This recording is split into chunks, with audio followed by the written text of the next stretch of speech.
Okay, second graders, we've been working on fairy tales and we've read several this week. The one that we're working on today is a read aloud that Mrs. Buttermore has already done for you, Goldilocks and the Three Bears.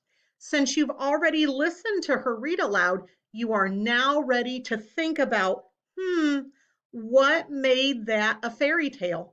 And I'm going to have you do a Flipgrid, the very first video of you to send to me answering the question.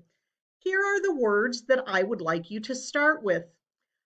I knew that Goldilocks and the Three Bears was a fairy tale because, and you have to pick something from this list that was included in the fairy tale.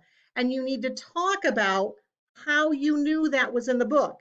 You can't just say because it had a good character and an evil character. You have to explain who were those characters in the books.